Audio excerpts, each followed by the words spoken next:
warasatul anbiya. Ulama itu adalah pewaris daripada Nabi. Jadi kalau hari ini kita memang seluruh umat 2 miliar umat di seluruh dunia ini memang kita sudah tidak ada lagi. Tetapi berlanjutnya adalah berlanjut daripada Rasulullah itu adalah para ulama, adik ulama itu. Kemudian disampaikan juga Inna yahsabahi min ibadil ulama. Sesungguhnya yang takut dengan Allah itu adalah ulama. Jadi ulama sebagai pewaris Nabi, maka dia akan melanjutkan bagaimana pesan-pesan Al-Quran, pesan-pesan daripada Rasulullah SAW di tengah umat itu. Terkait dengan sejarah, bagaimana peran ulama dalam kemerdekaan Indonesia, kita bisa sama-sama melihatnya. Bagaimana dalam sejarah pada suatu ketika Muhammad Nasir berbangsa ini dia mengatakan, banyak orang mengatakan bahwa panggilan terhadap berjuang kemerdekaan itu sebagai panggilan ibu pertiwi. Tetapi bagi umat Islam yang telah 13 abad berlangsung, panggilan itu disebut dengan wajahidu fi sabilillah, yaitu adalah panggilan jihad, panggilan agama, panggilan untuk menegakkan kalimat Allah, panggilan untuk menegakkan keadilan, panggilan untuk melindungi rakyat dari penindasan. Makanya kalau peran ulama yang sejak Islam masuk ke negeri ini sampai dengan akhir hari ini pun kita melihat peranan ulama yang luar biasa.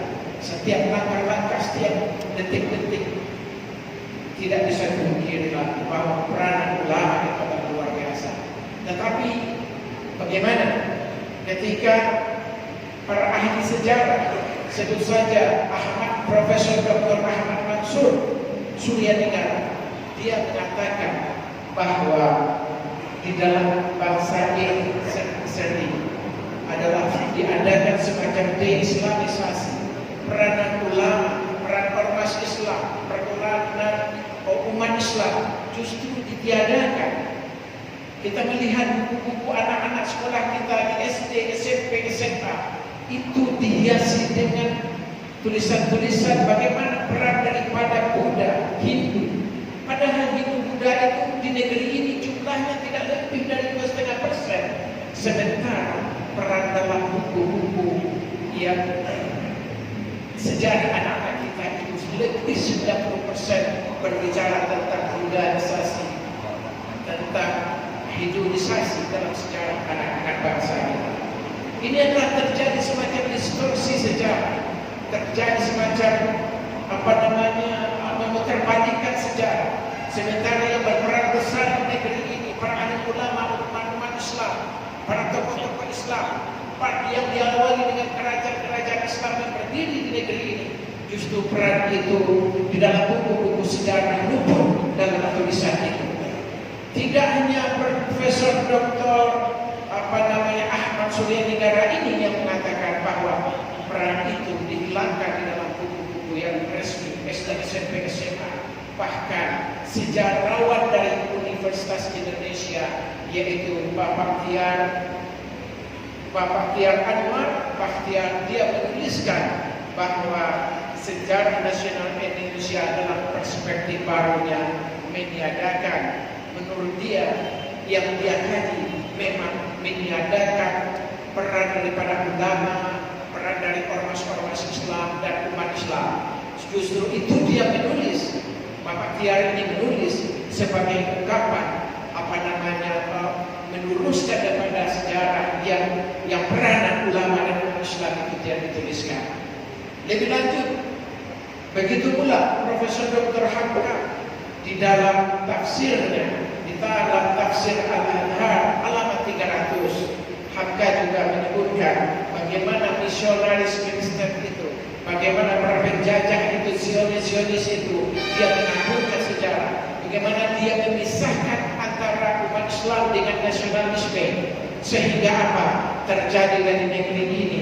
Orang lebih kenal dengan candi, orang lebih kenal dengan simbol-simbol agama lain daripada masjid misalkan. Ini akibatnya karena adanya peran deislamisasi, menghilangkan peran-peran Islam dalam kemerdekaan Indonesia, baik juga dalam pergerakan kemerdekaan Indonesia, dan bahkan jauh dari sebelum itu dalam sejarah-sejarah yang dipelajari oleh anak-anak kita. Dan itu memang kita hanya menemukan sangat kecil, sementara peran daripada Hindu dan Buddha dibesar-besarkan, kemudian peran daripada alim ulama kita, peran ormas-ormas Islam kita, peran umat Islam kita, para santri, kiai dari pesantren-pesantren yang jelas-jelas dalam berjuang untuk negeri ini, dan luar biasa perjuangannya, dan itu justru dinafikan. Itulah salah satu kami dari pengajian politik Islam ini akan mengungkapkan sejarah bagaimana yang benar terhadap negeri ini. Kita tidak boleh menutupi sejarah, kita juga tidak boleh memutarbalikkan sejarah. Jadi siapa yang betul-betul berperan dalam kemerdekaan, sebelum kemerdekaan, era penjajahan, semuanya kita harus ungkap secara jujur. Itulah peran dari kita. Kemudian saya kutip lagi Profesor Dr. Ahmad Suryadegara yang mengatakan begini, bahwa sejarah suatu bangsa itu, jadi khusus dia menyebutkan sejarah Indonesia ini lebih banyak dibuat oleh penguasanya sesuai dengan selera penguasa itu. Nah, inilah kita sebagai generasi bangsa ini, umat Islam, kita harus mengungkapkan di tengah-tengah umat kita. Kita sangat langka mendengarkan kajian-kajian ustaz-ustaz kita di mimbar-mimbar, di masjid-masjid, di musala-musala, di majelis taklim. Tidak ada kita mengkajinya, tidak ada kita menjelaskan kepada generasi bangsa kita ini, sehingga generasi bangsa kita ini mereka begitu tidak paham dengan sejarah. Padahal luar biasa peran dari para alim ulama kita, guru-guru kita, pesantren kita, dari ormas-ormas besar sampai ormas-ormas kecil terhadap kemajuan bangsa kita, termasuk juga sampai kemerdekaan ini kita raih. Sebagai contoh misalkan saya akan mengungkapkan di sini, yaitu ketika di era penjajahan dulu ada yang namanya Syekh Yusuf Al-Makassari. Dia tidak hanya menulis tentang buku-buku, dia tidak hanya berpidato-pidato tentang menceramah-ceramahi jamaahnya tentang bagaimana penjajah itu, tentang bagaimana untuk menegakkan keadilan dan lain-lain. Bahkan Yusuf Al-Makassari ketika Sultan Ageng Tirtayasa, ketika Raja ke-6 di Banten ini dia telah gugur, maka Sultan Yusuf Al-Makassari ini dia memimpin untuk wilayah Jawa Barat. Dia memimpin 4.000 pasukan melawan Belanda. Coba, saya yakin kita yang hadir di sini baru ingin mendengar hari ini kalau ada Sultan Yusuf Al-Makassari yang dia berasal dari Makassar sana, tetapi dia di daerah Jawa Barat memimpin 4.000 pasukan melawan penjajahan Belanda yang bercokol di daerah Jawa Barat ini. Itu luar biasa. Belum lagi misalkan juga ada ulama kita yang dari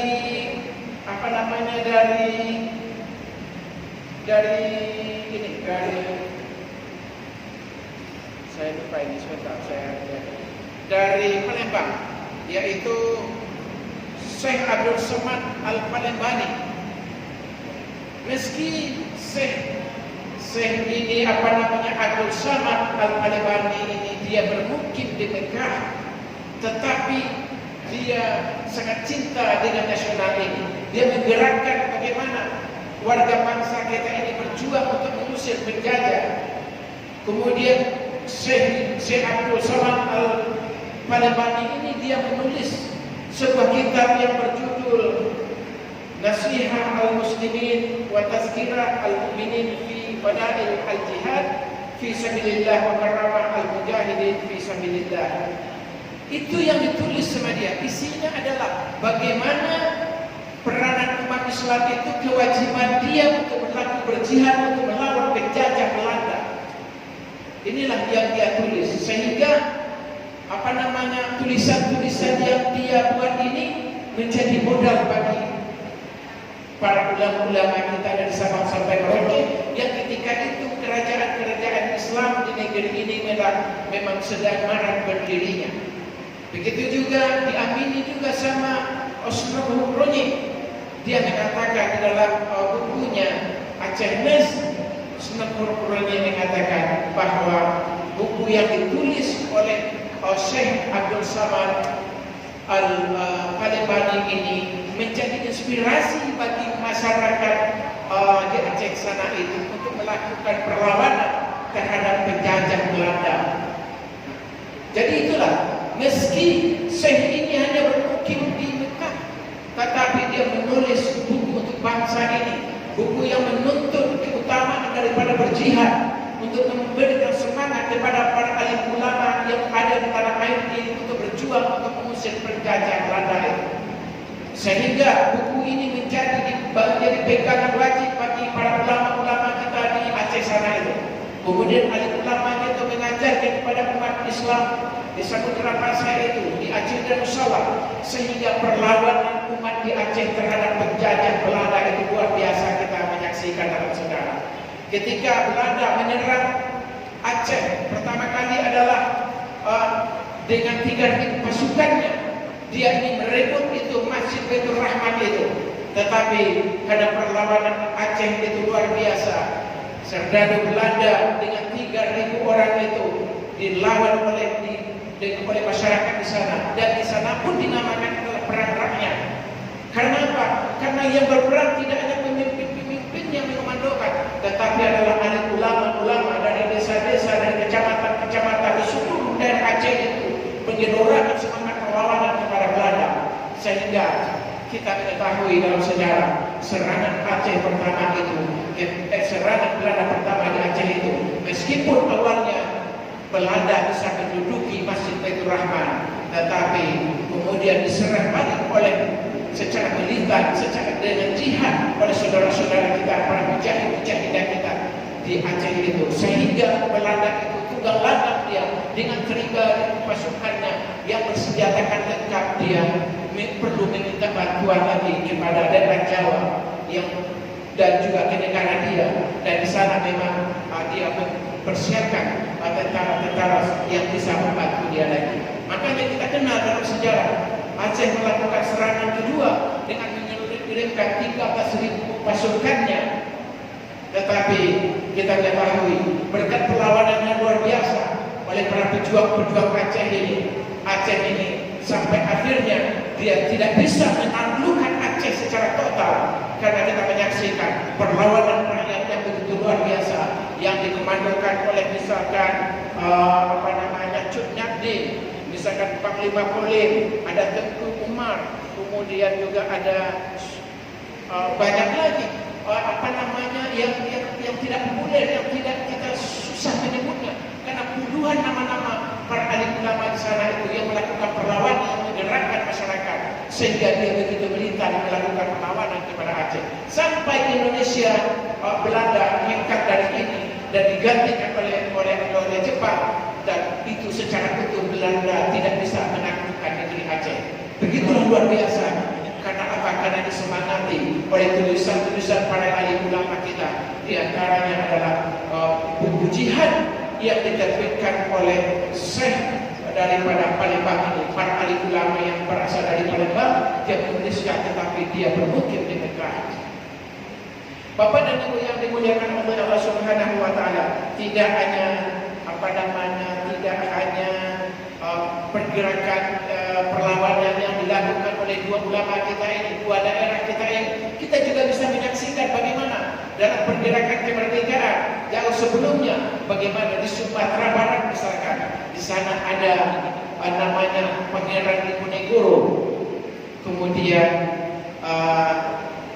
ketika di sana itu ada juga dikenal dengan ada Hari Bangunan Salapan.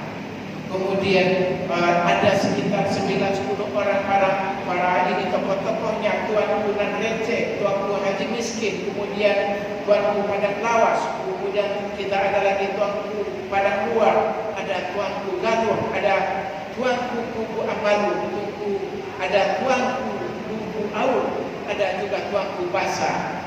Kemudian para tuanku ini yang dikenal dengan Harimau Selapan itu, dia membuat semacam bulatan tekad, semacam dewan revolusi yang lebih kita kenal.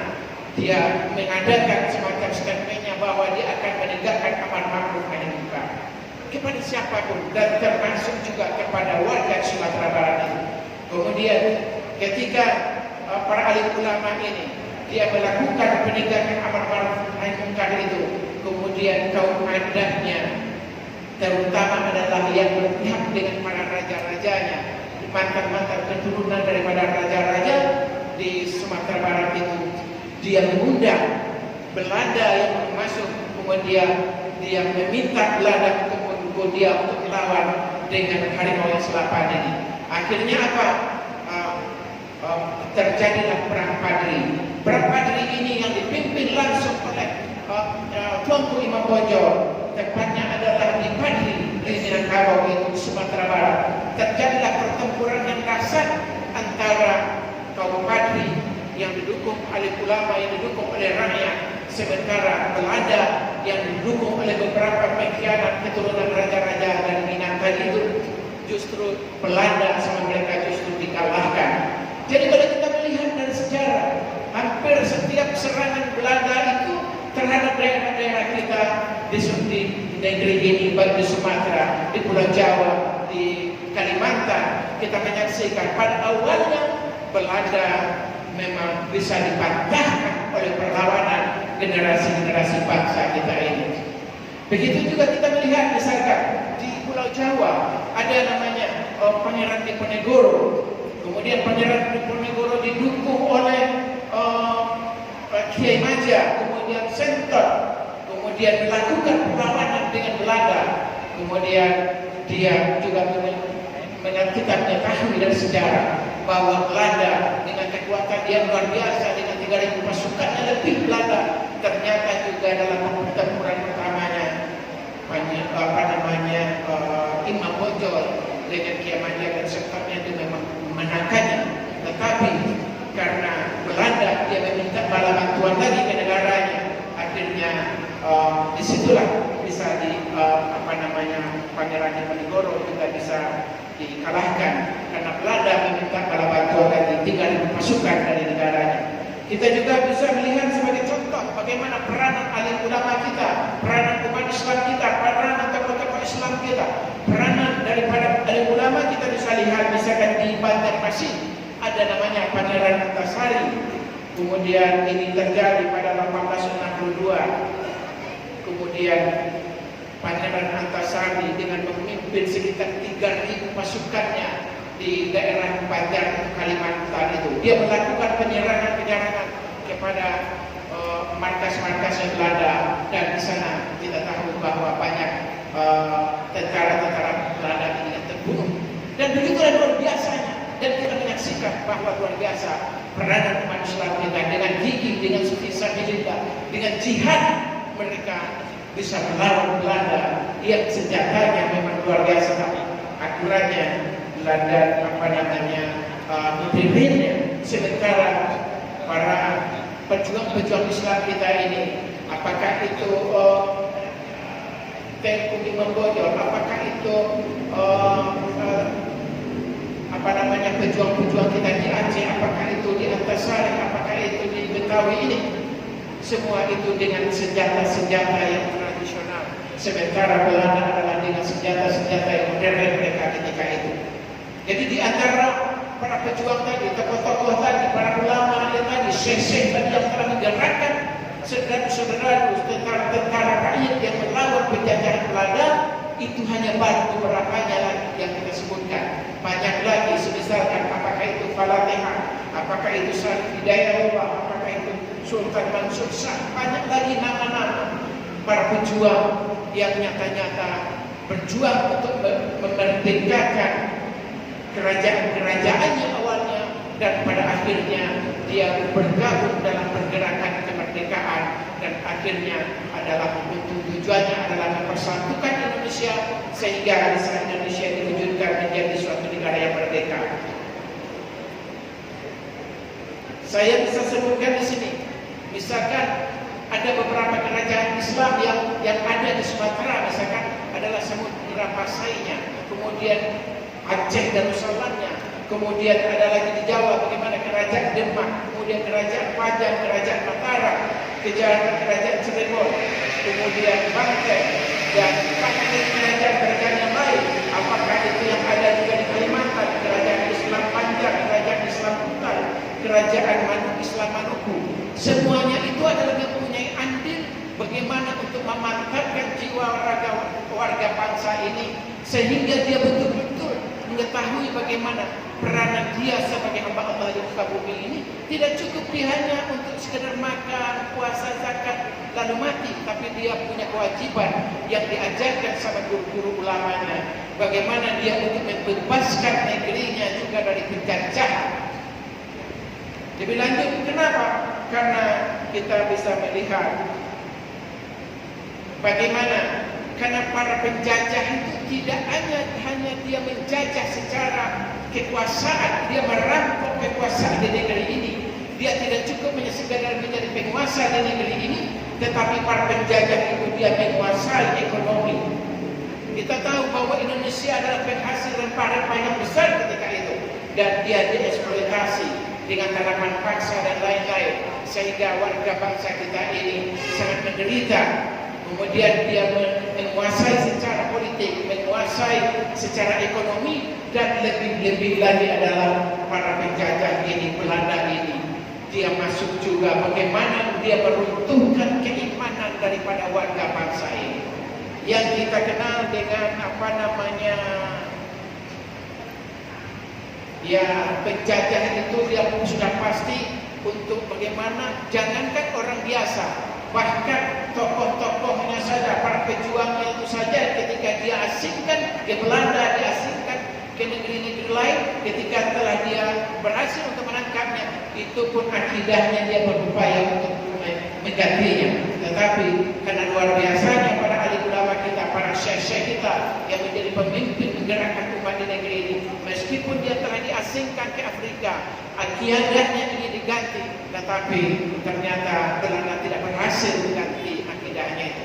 Bahkan ketika para alim ulama ini, syekh-syekh yang telah diasingkan ke Belanda, ke Afrika sana, justru dia di Afrika sana menjadi guru agama dan bisa menyiarkan Islam lagi di sana. Ini yang kita ketahui daripada sejarah.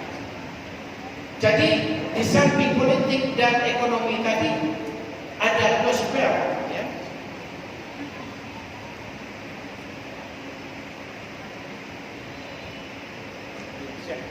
Siap.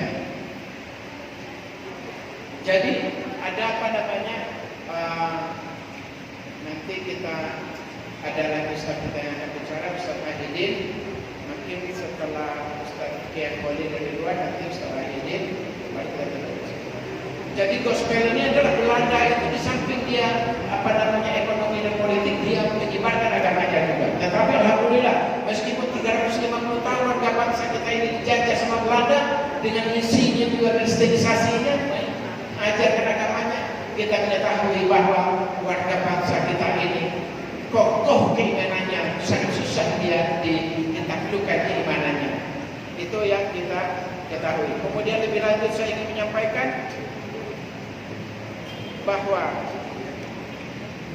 ketika pergerakan kemerdekaan kita telah dihantarkan oleh para tokoh-tokoh pergerakan itu, kemudian Belanda telah terpojok oleh sekutu, kemudian Hiroshima telah dibom oleh bom atom dan Nagasaki, kemudian maka Jepang ketika itu mengalami kekalahan dalam Perang Dunia Kedua itu, maka itu adalah momen yang sangat bagus bagi Indonesia untuk mempertahankan kemerdekaannya. Ketika itulah kita mengutip yang disampaikan oleh Kiai Abdul Mukti, Kiai Syekh Musa, dan juga Kiai Hasyim Asy'ari, bahwa kiai-kiai ini, para alim ulama kita mendesak kepada Soekarno untuk memproklamirkan Indonesia untuk merdeka 17 Agustus tahun 45. Tetapi Soekarno dia tidak berani memproklamirkan. Soekarno mengatakan bahwa dia telah memproklamirkan Indonesia, bahwa Indonesia akan dijadikan seperti Nagasaki dan Hiroshima, bahwa Amerika akan tidak dilaksanakan. Tetapi para ahli ulama kita yang berkumpul ketika itu, dia meyakini kepada kata Soekarno itu, meyakinkan agar kalau Indonesia tidak merdekakan sekarang, kata ahli ulama kita, para kiai-kiai kita mengatakan bahwa kita membutuhkan waktu 300 tahun lagi untuk bisa merdeka. Oleh sebab itu, para ahli ulama dan kiai-kiai bisa meyakinkan pada Soekarno akhirnya Indonesia dimerdekakan pada 17 Agustus tahun 45. Dan itulah peran yang luar biasa daripada ahli ulama kita. Sehingga 17 Agustus 45 itu dengan desakan yang sangat jelas, dengan taruhan nyawa dan jiwa dan raga para ahli ulama, para aktivis-aktivis Islam kita, pergerakan-pergerakan kita, semuanya warga bangsa kita ini, dia Indonesia dimerdekakan 17 Agustus 45. Lalu maka dirumuskanlah, siapa yang merumuskan tentang Pancasila dan Undang-Undang Dasar 45. Itu juga ketahuan bagi kita bahwa dalam sejarah adalah yaitu adalah Kiai Haji Wahid Hasyim, kemudian Ki Bagus Hadi Kusumo, kemudian Kasman Sumodimejo, kemudian Muhammad Hatta, kemudian juga yang dari Aceh itu Tengku Muhammad Hasan. Jadi 5 orang ini yang merumuskan tentang Pancasila itu. Pancasila dirumuskan, kemudian Undang-Undang Dasar 45 selesai dirumuskan tanggal 17 itu, dan besoknya 18 Agustus itu diserahkan kepada PPKI dan mereka untuk mensahkannya dan menyesahkannya. Dan jelas-jelas nyata-nyata di sini 5 orang yang merumuskan ini itu juga adalah ulama. Jadi kalau kita hari ini menyaksikan bahwa mengecilkan peran ulama, peran kiai-kiai, peran ormas-ormas Islam kita, peran umat Islam kita, ternyata sepanjang sejarah negeri ini sampai hari ini luar biasa adalah perannya para ahli ulama. Tidak hanya sampai di situ, Bapak dan Ibu yang dimuliakan oleh Allah Subhanahu wa taala. Ketika kita menyaksikan Belanda belum puas dia dengan kemerdekaan Indonesia ini, proklamasi yang diproklamirkan oleh bangsa ini, Belanda dengan sekutu-sekutunya tidak puas dia ingin kembali Belanda menjajah negeri ini. Maka tahun 47 dengan yang dikenal dengan agresi Belanda pertama, kemudian dilanjutkan dengan agresi Belanda kedua tahun 49. Kemudian Belanda dengan liciknya dia mengajak mengadakan di Den Haag sana itu yang bernama KMP, Kongres Meja Pudar. Dengan licik dia menjadikan Indonesia ini sebagai negara Indonesia Serikat, negara yang terpecah-pecah menjadi 15 provinsi. Indonesia dipecah-pecah menjadi 15 provinsi, di 15 bukan provinsi, 15 negara bagian maksud saya. Kemudian masing-masing bagian itu dikasihkan kepala negaranya. Itu yang dilakukan oleh Kongres Meja Pudar di Den Haag itu. Dan begitu alim ulama kita merasakan itu adalah sangat merugikan bangsa ini, karena itu jelas-jelas tidak sesuai dengan amanah proklamasi, yaitu memerdekakan bangsa ini daripada penjajah. Ketika negeri ini dijadikan 15 negara bahagian, maka artinya Belanda dengan mudah akan melakukan politik pecah belahnya, politik adu dombanya. Negara yang satu akan mudah diadu, sehingga negara kita ini akan menjadi lemah. Di situlah tokoh bangsa kita ini dari masjid ini. Tokoh kita yaitu Muhammad Nasir. Dia adalah tokoh dari Persis. Ketika itu Muhammad Nasir adalah sebagai anggota parlemen daripada DPR RIS ketika itu. Kemudian Muhammad Nasir juga ketua daripada fraksi Partai Masyumi di parlemen. Kemudian dengan tinggi selama 3,5 bulan Muhammad Nasir mengadakan lobi-lobi kepada negara-negara bagian itu. Kemudian Muhammad Nasir juga mendatangi anggota-anggota parlemen itu, mengadakan lobi-lobi. Ya, tidak hanya kepada anggota parlemen fraksi-fraksi Islam Muhammad Nasir datangi, tetapi Muhammad Nasir juga mendatangi pimpinan dari Partai Kristen Kambunan. Kemudian Muhammad Nasir juga mendatangi pimpinan dari Partai Katolik yaitu Kasimo. Kemudian Muhammad Nasir juga melobi ketua partai PKI yaitu Sukirman. Semua dimantapkan sama Muhammad Nasir bagaimana pentingnya persatuan negeri ini, bagaimana bahayanya negara Indonesia yang terdiri daripada 15 negara bahagian itu yang dibuat oleh Belanda. Oleh sebab itu lobby Muhammad Nasir selama 2,5 bulan itu berhasil. Kemudian Muhammad Nasir dalam pidatonya di Parlemen RIS ketika itu tepat tanggal 17 Agustus pada tahun 50, Muhammad Nasir berpidato di Parlemen RIS. Setelah Muhammad Nasir meyakini bahwa seluruh komponen presiden-presiden yang 15 negara bagian dan juga anggota parlemen itu telah setuju untuk kembali kepada negara kesatuan Indonesia, maka Muhammad Nasir menyampaikannya bahwa agar Indonesia kembali kepada negara kesatuan Republik Indonesia. Dan itulah yang kita kenal dengan apa namanya mosi integral Nasir. Mosi integral Nasir ini adalah bagaimana kembalinya dari negara Indonesia Serikat itu kepada Republik Indonesia, negara kesatuan Indonesia. Disinilah saya perlu mengingatkan kepada mereka yang nyinyir dengan NKRI.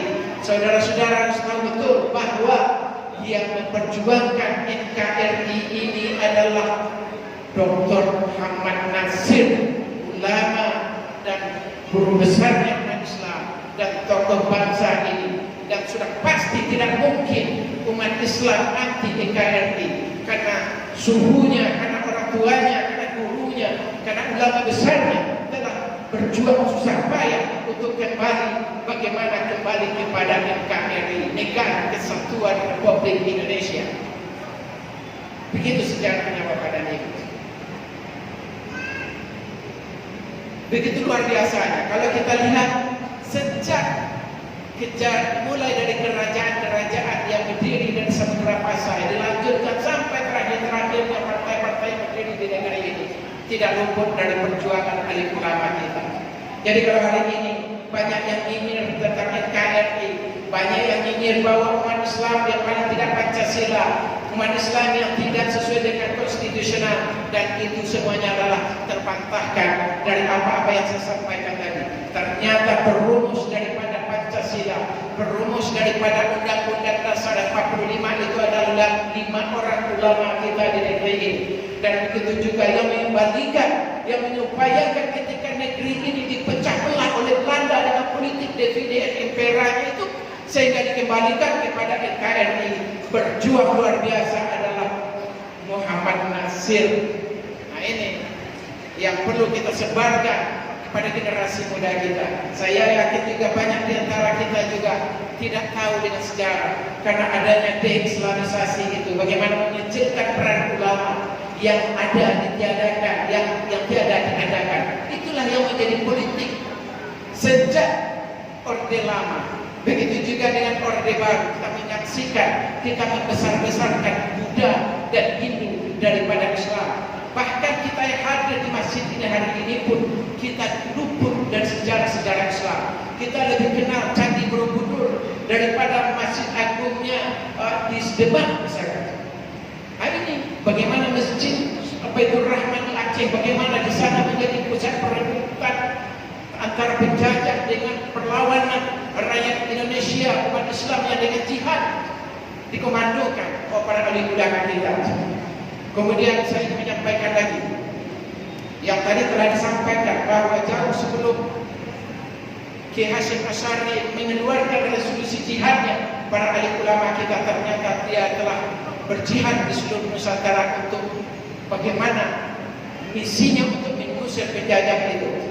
Kemudian lebih lanjut, kemudian Kiai Hasyim Asy'ari dia bersama para alim ulama di Jawa, bersama juga alim ulama dari Madura, dia mengeluarkan fatwa jihadnya yang kita kenal bagaimana fatwa jihad Hasyim Asy'ari yang didukung oleh para kiai dan ulama Jawa, mengeluarkan bagaimana sehingga fatwa jihad itu melahirkan semangat dan jihad kepada rakyat Indonesia untuk melawan ketika Belanda itu ingin ingin kembali menjaga negeri kita ini.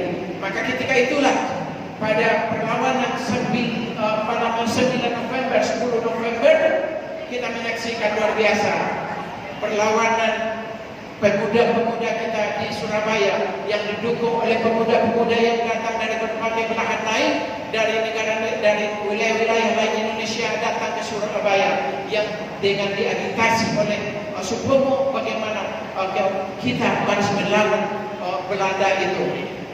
Itulah dengan takbir itu Bung Tomo mengomandokan. Selamat datang Ustaz Aiza. Sebentar lagi kita undang Ustaz Aiza untuk menyampaikan di sini. Baik, segera akan kita akhiri. Kemudian Bapak dan Ibu, sebagai penutup saya perlu sampaikan bahwa ketika fatwa jihad yang disampaikan oleh Kiai Hasyim Asy'ari yang didukung oleh alim ulama di Jawa dan Madura, dan itu telah menjadi jiwa dan darah daging para pemuda Indonesia ketika terjadi pertempuran 10 November itu dengan kalimat takbir Allahu Akbar, maka Abu Tomo dia mengatakan kepada warga-warga di sana, selama banteng-banteng itu masih berdarah merah, selama darah merah bisa mewarnai putih dan merah, selama itu juga bahwa Indonesia tidak akan bisa menyerah, tidak akan bisa mengalah dan menyerah kepada Belanda, kepada sekutu yang ingin menjajah Indonesia kembali. Begitulah negeri ini sangat nyata-nyata sejak awal Islam masuk sampai mempertahankan kemerdekaan ini. Sampai tahun 50 kita menyaksikan bahwa alim ulama kita dengan jihad, dengan fatwa jihad, yang terakhir mengeluarkan fatwa jihadnya adalah Kiai Hasyim Asy'ari yang menginspirasi seluruh perjuangan perlawanan kepada rakyat kita ini. Ketika itu 15.000 serta pada sekutu bisa ditumpas oleh laskar santri kita, ulama-ulama kita, dengan kiai-kiai kita. Ketika itu Malabi, yang Jenderal Malabi dalam pertempuran itu pun dia gugur di tangan santri kita. Takbir, Allahu Akbar, Allahu Akbar, Allahu Akbar. Begitulah luar biasanya. Dan terakhir tahun 57 pun tokoh Muhammadiyah yang kita kenal dengan